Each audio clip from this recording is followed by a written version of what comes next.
Hello, comrades, and welcome back to Ushanka Show. Здравствуйте, товарищи. In today's video, we're gonna talk about moonshine and about Mikhail Gorbachev. So two interesting Soviet topics, and I already covered some of it in my Life in USSR number 35. I talk about moonshining with my grandpa back in a village in Ukraine. And in my video number 27, I covered in detail Soviet leader Mikhail Gorbachev, who was the last leader of the Soviet Union. And if I won't forget, and you can remind me, I should have links to those videos below this video. So let's talk about moonshining during the Gorbachev era. And today we're also going to learn one new Russian word. And it's the word samagon.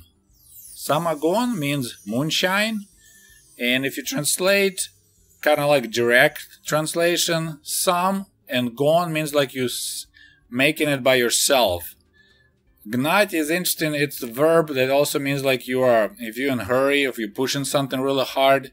But somehow it also came part of the word samagon, which just like interesting term in English, in American English, moonshine, something you make under moonshine as moonshining. So samagon is the new word we're going to learn today. So in 1985, Gorbachev became the leader of the Soviet Union.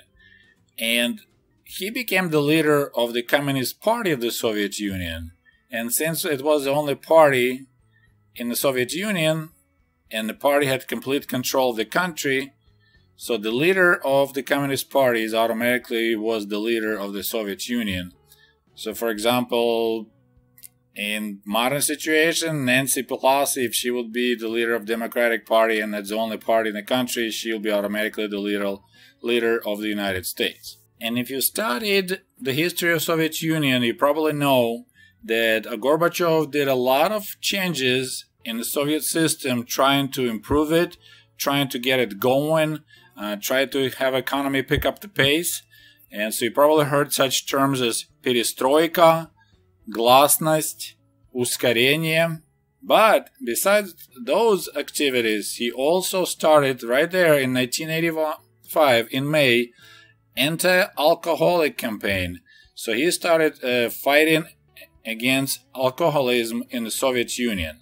So why did he do that? Of course, at that time, information was kind of classified, so no one knew how bad situation with drinking was in Soviet Union. But by 1980s, we were drinking a lot of alcohol.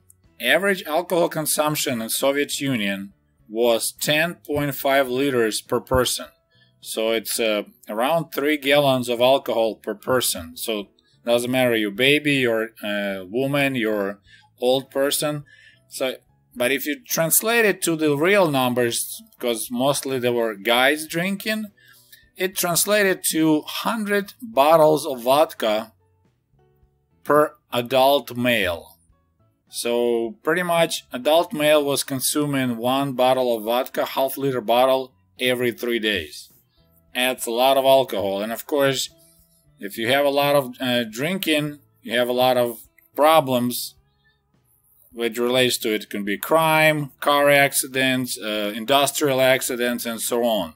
So Gorbachev started fighting alcoholism quite extremely. What they did under this anti-alcohol campaign, anti-алкогольная кампания, they increased the cost of alcohol like 45%.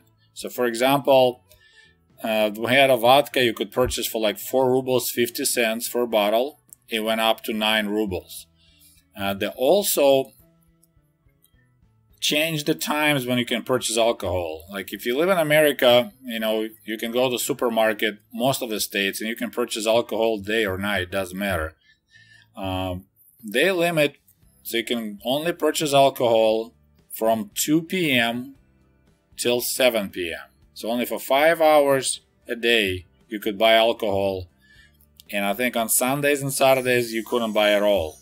So they made the window when alcohol is available shorter, and they doubled the price. Along with it, they cut drastically the production of alcohol, especially wine.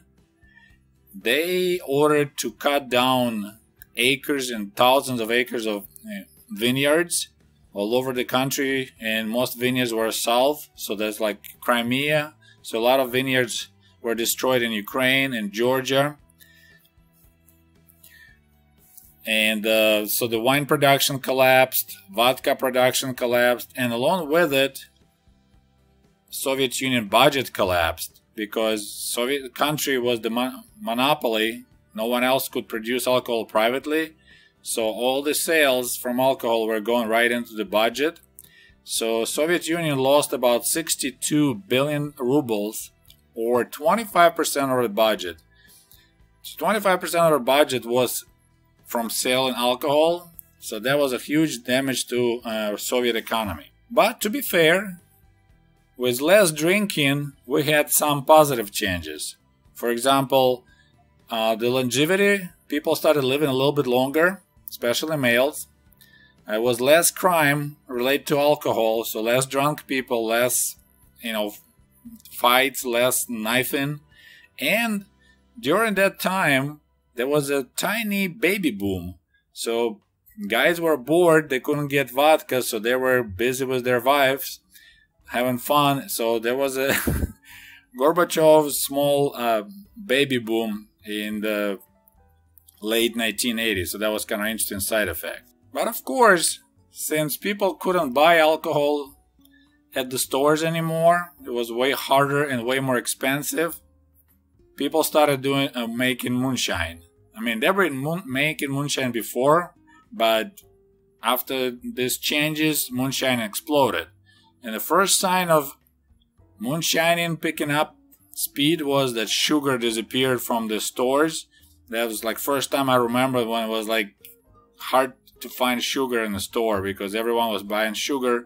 It's a part of the dealio when you make moonshine. First you need to make mash, and it takes a lot of sugar. And now to the fun part, which I found extremely funny. That's why I decided to share with you guys. So picture when you make alcohol, I don't know if you're familiar with the whole process of moonshining. So when you prep your stuff, so we had 3-liter jars, for example. Those were popular glass jars in Soviet Union. So you do your mash, I believe it's called mash. You add sugar, yeast, and other ingredients, and then you let it sit. But what you don't want to do is to have regular air, oxygen, to have access to your jar. So you need somehow to prevent from air going into it. The easiest way was for the Soviet people, since you couldn't purchase any equipment for moonshine and it was illegal, people would use gloves. So the single-use gloves, like medical gloves, rubber gloves, right? Those really skinny rubber gloves. You attach it on top of your jar, you tape it tight, make airtight, and you just leave it that way. So the rubber prevents from the oxygen from air to get into your mash. And of course, then the amazing thing would happen. When the mash started working and producing CO2, pressure will slightly rise. So what would happen, that glove will start getting filled with air and raise and expand, and literally will show like every jar will have a little hand standing up vertically. And this is what Soviet people called Привет Горбачеву, which you can translate like hello Mr. Gorbachev. So the whole country was waving these rubber gloves to Gorbachev, like, yeah, sure, you're trying to find alcohol, but we're gonna make our own. So hello Mr. Gorbachev. So this picture of the jars all over the country in apartments and houses waving to Gorbachev saying, yeah, you can do whatever you want, but we're still gonna make our own moonshine. I thought it was really funny. So here's my story about moonshine in the Soviet Union. So I hope you enjoyed it. As always, please don't forget to like this video, share with your friends, and we'll talk to you soon. До свидания. Goodbye. And if you love my channel and would like to show your support, please click on the link below this video and become the patron of the Ushanka Show. For as little as $1, you can help us grow and create the new interesting videos about the life in Soviet